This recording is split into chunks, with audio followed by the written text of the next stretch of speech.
잘못 이해된 자아의식. 에고는 자신이 따로 떨어져 있고 혼자라고 믿기 때문에 오로지 나 자신, 내 것이라는 생각 속에서만 자기 존중감을 찾는다. 자기 존중감의 개념을 찾는다. 아이였을 때 우리 모두는 아주 일찍부터 자신의 자아의식을 타인과 모든 사물, 환경, 조건에 연관시키도록 배웠다. 장난감이나 담요, 여타 물건에 집착하기 시작할 때 우리는 자동적으로 그것에 내 것이라는 꼬리표를 붙였다. 어떤 대상에 내 것이라는 지위를 부여하는 것은 곧 그것에 내 에고를 확장시켜 파괴적인 힘을 부여하는 것이다.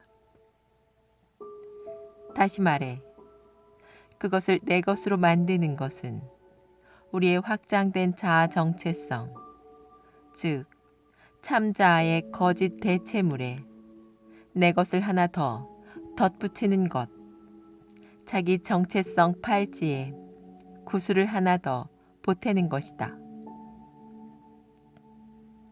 우리가 잘못 알고 있는 것이지만 어떤 대상을 하나씩 손에 넣는 방식으로 우리는 자아상의 내용을 점점 늘려갔다.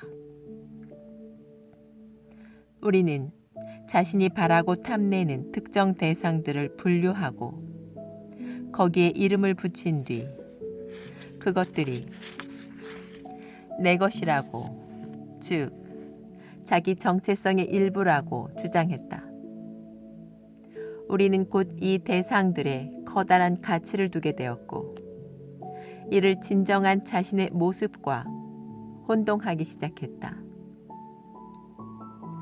우리가 누구인가 하는 것은 우리가 자신을 무엇과 동일시하는지와는 아무런 관련이 없다.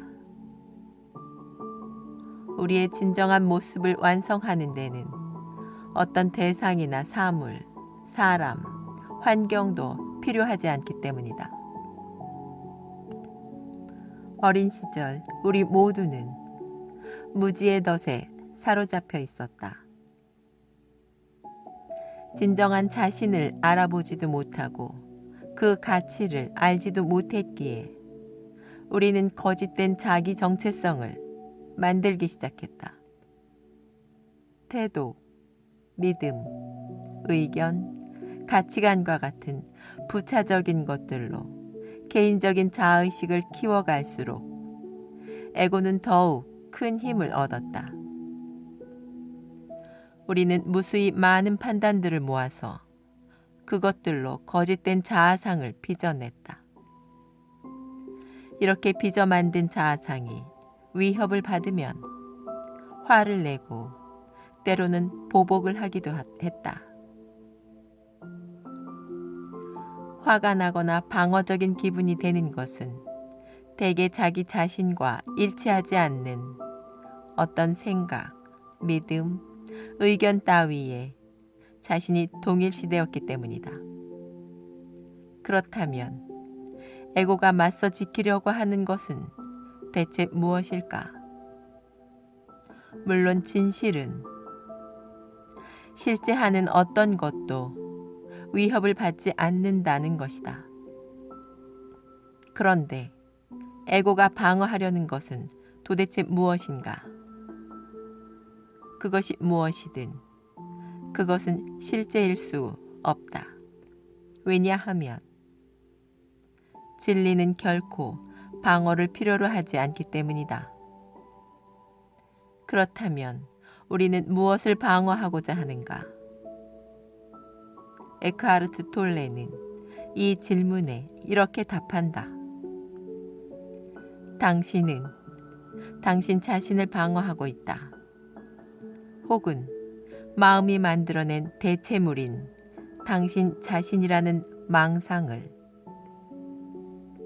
아주 간단히 말해서 나 자신, 내 것 등의 개념을 써서 무엇인가에 감정적 애착을 가질 때 우리는 진정한 정체성을 혼동하게 된다. 의식적으로든 무의식적으로든 어떤 사람, 역할, 대상, 결과, 믿음, 의견에 대한 소유권을 주장할 때마다 그것들이 우리의 영원한 본질, 진짜 정체성이라고 오해하게 되는 것이다. 그뿐이 아니다. 소유권을 주장할 때는 거기에 평, 장애, 피해자의식, 분함, 후회, 불평불만과 같은 부정적 동일시도 끼어든다는 사실에 주목하자. 예를 들어 나는 알레르기가 있어 라고 말하는 것은 곧 자기 자신과 다른 사람들에게 자신의 정체성이 알레르기와 맞물려 있다고 말하는 셈이다. 즉 부지불식간에 자신을 질병의 측면으로 기술하는 것이다. 그러면 질병이 정체성이 되는 듯한 혼동이 일어난다. 그러나 진실은 이렇다. 당신의 정체성은 온전하고 순수하며 외부의 어떤 것으로부터도 영향을 받지 않는다는 것이다. 우리가 불쾌감을 느끼는 거의 모든 경우는 무언가를 내 것으로 착각하면서 우리의 통합된 자아가 온전하며 망상적인 대체물을 필요로 하지 않는다는 사실을 잊어버리기 때문이다. 내 배우자, 내 직업, 내 차, 내 아이, 내 생각, 내 집은 너무도 쉽게 우리의 진정한 자아의식을 대체해버린다. 그것들을 우리 자신의 대체물로 여기고 있었음은 이러한 것들 중 어느 것이 상실되었거나 변했을 때 우리 감정이 반응하는 것을 보면 알 수 있다. 두려움, 화, 통제욕 등 모두 이러한 혼란의 표지이다. 마찬가지로 그러한 것들을 얻거나 발전시켜 의기양양해지거나 행복한 기분이 된다면 그 역시 이러한 혼란의 증상이라 할 수 있다.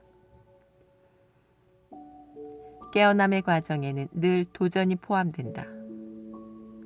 예를 들어 어떤 식으로든 애착의 대상이 위협을 받으면 에고가 끼어들어 그 분리 상태를 방어하고 보호하려는 온갖 전략을 즉시 가동시키는데 우리는 이 역학을 잘 알고 있어야 한다. 이 과정에서 우리가 느낄 수 있는 고통, 상실감은 소유물 하나가 사라진다는 데서 온다.